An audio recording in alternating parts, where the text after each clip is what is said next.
Hello friends, welcome to entry. Friends, మనం previous వీడియోలో ఓవరాల్గా అంటే ఏ శాఖల్లో ఏ వేకెన్సీస్ ఉన్నాయి అన్న దాని గురించి జస్ట్ అప్డేట్ మనము ఇవ్వడం జరిగింది. సో ఈ పర్టికులర్ వీడియోలో క్లియర్గా కేసీఆర్ గారి యొక్క ప్రసంగం సంబంధించి ఉద్యోగ నియామకాలపై సంబంధించినటువంటి ఒక బ్రీఫ్ మనం హైలైట్స్ మనం తెలుసుకునే ప్రయత్నం చేద్దాం. సో ఫస్ట్ నుంచి లాస్ట్ వరకు కూడా మిస్ అవ్వకుండా చూడండి, ఎందుకంటే చెప్పండి మీకు ఎప్పుడైనా ఉపయోగపడింది మేము ఇచ్చామా. సో ఖచ్చితంగా మీకు ఇది ఉపయోగపడుతుంది. సో ఫస్ట్ నుంచి లాస్ట్ వరకు మిస్ అవ్వకుండా చూడండి. ఓకే, సో నీళ్లు, నిధులు, నియామకాలు కోసమే మన యొక్క పోరాటం అని చెప్పేసి స్టార్ట్ చేయడం జరిగింది. సో దానికోసమే వాళ్ళు స్ట్రైవ్ చేస్తున్నట్టుగా కూడా ఎక్స్ప్లెనేషన్ ఇవ్వడం జరిగింది. సో నియామకాలకు సంబంధించి స్థానిక అభ్యర్థులకు సంపూర్ణ న్యాయం జరగడానికి కావాల్సిన పటిష్టమైన వ్యవస్థను, విధానాన్ని రూపొందించి అమలు చేస్తున్నామంటూ చెప్పడం జరిగింది. అండ్ అటెండర్ నుంచి ఆర్డీఓ దాకా స్థానిక అభ్యర్థులకు 95% రిజర్వేషన్ అనేది అమలవుతుందని తెలియజేయడానికి సంతోషిస్తున్నాము అని చెప్పేసి చెప్పడం జరిగింది. ఎస్పెషల్లీ దీనికోసమే 371 ఆర్టికల్ 371D ఆర్టికల్ ఏదైతే ఉందో దాన్ని సవరించి అంటే స్థానిక అభ్యర్థులకు న్యాయం చేయడానికి కావాల్సినటువంటి చర్యలు తీసుకోవడానికి ఇంత టైం పట్టింది మాకు. ఎందుకంటే తెలంగాణ అండ్ ఆంధ్రప్రదేశ్ రెండు కూడా తెలుగు స్పీకింగ్ లాంగ్వేజెస్ కాబట్టి సో అలాంటి ఇబ్బందులు ఏమీ రావద్దు, అంటే రిజర్వేషన్ పరంగా ఎలాంటి ఇబ్బందులు రావద్దు, లోకల్ వాళ్ళకి మ్యాక్సిమం ఉద్యోగాలు చెందాలి అన్న దానికోసం పోరాటం జరిగింది ఎన్ని రోజులు అని చెప్పేసి కూడా కేసీఆర్ గారు చెప్పడం జరిగింది. ఓకే, 95% రిజర్వేషన్ సాధించిన ఒకే ఒక్క రాష్ట్రం తెలంగాణ అంటూ చెప్పడం జరిగిందనమాట. ఓకే, అండ్ ఇంకో 5% కూడా దాంట్లో కూడా మ్యాక్సిమం లోకల్ వాళ్ళకే వచ్చే అవకాశం ఎక్కువగా ఉంటుంది అని చెప్పేసి వివరణ ఇవ్వడం జరిగింది. గత ఉత్తర్వుల ప్రకారం RDO, DSP, CTO, RTO, district registrar, excise superintendent తదితర గ్రూప్ 1 ఉద్యోగాలకు లోకల్ రిజర్వేషన్ వర్తించేది కాదు. బట్ ఇప్పుడు దాన్ని కూడా చేంజ్ చేస్తూ సో ఆ పర్టికులర్ ఉద్యోగాలకు కూడా లోకల్ వాళ్ళకి అవకాశాలు కల్పించేలా చర్యలు తీసుకోవడం అంటూ జరిగిందని చెప్పేసి వివరణ ఇవ్వడం జరిగిందనమాట. సో చూడండి, 95% సో స్వంత జిల్లా, జోన్, మల్టీ జోన్లలో 95% రిజర్వేషన్ సౌకర్యాన్ని కలిగి ఉండడమే కాక ఇతర జిల్లాలు, జోన్లు, మల్టీ జోన్లలో 5% ఓపెన్ కోటా ఉద్యోగాలకు కూడా పోటీ పడవచ్చు. సో నెక్స్ట్, తెలంగాణ ప్రభుత్వం పరిపాలన సజావుగా సాగడం కోసం అవసరమైన 1,12,307 కొత్త పోస్టులకు మంజూరు చేసింది. సో దీంతో పాటు ఖాళీగా ఉన్న పోస్టులను గుర్తించి మొత్తం 1,56,254 పోస్టులను భర్తీ చేయాలని నిర్ణయించి ఇప్పటి వరకు ఎన్ని భర్తీ చేసింది? 1,33,942. సో మిగిలిన పోస్టుల భర్తీ ప్రక్రియ కొనసాగుతుంది అంటూ చెప్పుకురావడం జరిగిందనమాట. సో మిగిలినవి ఏంటండి? About 20,000 vacancies. చూడండి, కొత్తగా ఏర్పడిన మల్టీ జోన్ల వివరాలు ఈ విధంగా ఉన్నాయి. సో ఒక్కసారి ఇవి క్లియర్గా చూసుకోండి. మీరు ఏ zone or multi zone or డిస్ట్రిక్ట్కి చెందినవారు అని చెప్పేసి క్లియర్గా ఇవ్వడం జరిగింది. ఒకసారి పాజ్ చేసి మీరు చూసుకోండి.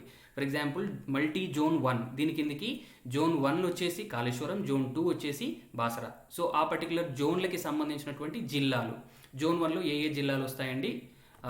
జోన్ 1లో అంటే కాళేశ్వరంకి సంబంధించి ఆసిఫాబాద్, కొమురంభీం, మంచిర్యాల, పెద్దపల్లి, జయశంకర్, భూపాలపల్లి, ములుగు జిల్లాలు, అలాగే మిగిలినవి కూడా. ఓకే, సో ఇవి zone 3, zone 4, zone 5, zone 6, zone 7. Okay, ఇవి వివరాలు అన్నమాట. సో నెక్స్ట్, పలు ఉద్యోగ సంఘాలతో చర్చల తర్వాత ప్రస్తుత ఉద్యోగాలను కొత్త స్థానిక కేడర్ల కింద కేటాయించే ప్రక్రియను గతేడాది డిసెంబర్లో ప్రభుత్వం పూర్తి చేసింది. ఓకే, మీకు తెలుసు కదండి, చాలా అంటే స్థానిక క్యాడర్ల కింద ఉద్యోగాలు రావడం కోసం, అంటే ఇప్పుడు కొత్తగా నోటిఫికేషన్లు వేసామనుకోండి, స్థానిక క్యాడర్ల కింద మనకి వాటిని అలొకేట్ చేసే ఉద్యోగాలు రప్పించే అవకాశం ఎక్కువ ఉండడం కోసం సో కొత్త స్థానిక క్యాడర్ల కింద కేటాయించే ప్రక్రియను ప్రీవియస్ ఇయరే స్టార్ట్ చేసింది. అది 2021లోనే ఎండ్ అయిపోయింది. సో ఇప్పుడు ఈ కొత్త స్థానిక క్యాడర్స్ ఏవైతే ఉంటాయో వాళ్ళు ఆల్రెడీ బదిలీలు అయిపోయాయి. సో ఓవరాల్గా ఎన్ని వేకెన్సీస్ ఉన్నాయి అనేది వాళ్ళ క్లారిటీ వచ్చింది కాబట్టి సో ఇప్పుడు నోటిఫికేషన్స్ జారీ చేయడానికి మార్గం సుగమం అయింది. సో గ్రౌండ్ వర్క్ అంతా ప్రాసెస్ ఫినిష్ చేసి మీ నోటిఫికేషన్స్ ఇప్పుడు జారీ చేస్తున్నామని చెప్పేసి చెప్పడం జరిగిందనమాట. సో ఒకసారి కనుక మనం వేకెన్సీస్ చూసుకుంటే యూనివర్సిటీల్లో 2020 బోధన పోస్టులను, 2,774 బోధనేతర పోస్టులను భర్తీ చేయాలని ప్రభుత్వం ప్రతిపాదించింది. దీంతో మొత్తం ప్రత్యక్ష నియామక ఖాళీలు ఓవరాల్గా ఎన్ని ఉన్నాయి? 91,142 ఖాళీలు ఉన్నాయి ప్రస్తుతానికి. సో కాంట్రాక్ట్ ఉద్యోగాలను రెగ్యులరైజ్ చేస్తున్నారు. ఎంతమందిని చేస్తున్నారు? దాదాపు 11,000 పైన. సో అవి పోగా మిగిలిన ఎన్ని పోస్టుల భర్తీకి నోటిఫికేషన్లు రానున్నాయి అని అంటే 80,039. 80,039 పోస్టులకి నోటిఫికేషన్లు అనేవి మనకి రానున్నాయి. ఓకే, ఈ పోస్టుల భర్తీని వెంటనే చేపట్టాలని ప్రభుత్వం నిర్ణయించిందని శుభవార్తను రాష్ట్ర యువతకు తెలియచేయడానికి సంతోషిస్తున్నాను అని చెప్పేసి కేసీఆర్ చెప్పుకోవడం జరిగింది. ఈ భర్తీ ప్రక్రియ వల్ల ఏటా సుమారు 7,000 కోట్ల అదనపు భారం రాష్ట్ర ఖజానాపై పడుతుంది. ఏటా 7,000 కోట్ల ఖర్చు ఎక్స్ట్రా పడుతుంది ఇప్పుడు పడేదానికి రాష్ట్రానికి. బట్ అయినా కానీ ఈ సాహసోపేత నిర్ణయాన్ని తీసుకుంది అంటూ చెప్పుకురావడం జరిగిందనమాట. ఓకే, అండ్ ఇంతే కాకుండా ఇక నుంచి ఖాళీలను ముందే గుర్తించి ప్రతి సంవత్సరం ఉద్యోగాల భర్తీకి క్యాలెండర్ను ప్రకటించి పారదర్శకంగా నియామకాలు చేపట్టాలని ప్రభుత్వం నిర్ణయించుకుంది. సో ఈ మేరకు అన్ని విభాగాలు తమ వద్ద ప్రతి సంవత్సరం ఏర్పడే ఖాళీల వివరాలు సిద్ధం చేస్తాయి. నోటిఫికేషన్ల జారీ కోసం ఆయా నియామక సంస్థలకు సమాచారం అందిస్తాయన్నమాట. సో ఈ ప్రాసెస్ అనేది ఎవ్రీ ఇయర్ కూడా జరగనుంది. ఏ ఏ సంస్థల్లో ఖాళీలు ఎన్నున్నాయి అనేవి ఆయా సంస్థలు నివేదిక అందించడం అనేది జరుగుతుంది. సో తద్వారా రిక్రూట్మెంట్ అనేది జరుగుతుందన్నమాట. సో ఇది ఎవ్రీ ఇయర్ ప్రాసెస్, ఇక నుంచి ఇలాగే జరుగుతుందంటూ చెప్పుకోవడం జరిగింది.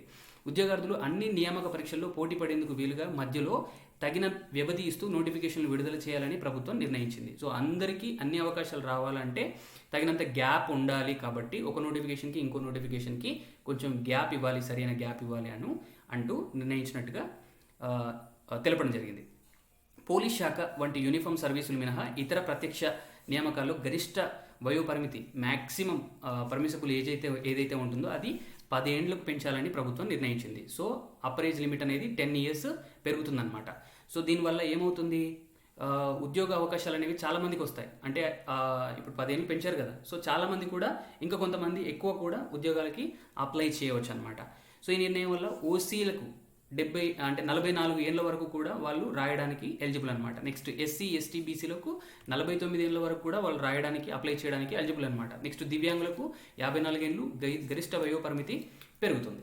ఓకే, నెక్స్ట్ ఇప్పుడు స్థానిక క్యాడర్ల వారీగా స్థానిక క్యాడర్ విభాగాల వారీగా ఈ పోస్టుల వివరాలు క్రింది విధంగా ఉన్నాయి. సో ఇప్పుడు ఒకసారి చూద్దాం. గ్రూప్ 1 వచ్చేసి 503 వేకెన్సీస్ ఉన్నాయి. ఇవి డైరెక్ట్ రిక్రూట్మెంట్కి, అంటే ఇప్పుడు ఈ రిక్రూట్మెంట్లో భాగంగా 503. గ్రూప్ 2 వచ్చేసి 582, గ్రూప్ 3 1373, గ్రూప్ 4 వచ్చేసి 9168. సో క్యాడర్ వారీగా ఏ క్యాడర్లో ఎన్ని వేకెన్సీస్ ఉన్నాయి అని చెప్పేసి ఒకసారి చూస్తే జిల్లాల వారీగా 39,829, జోన్స్ వారీగా 18,866, మల్టీ జోన్స్ వారీగా 13,170, సచివాలయం హెచ్ఓడీలు విశ్వవిద్యాలయాల వారీగా 8,147 వేకెన్సీస్ అనేవి ఉండడం జరిగింది.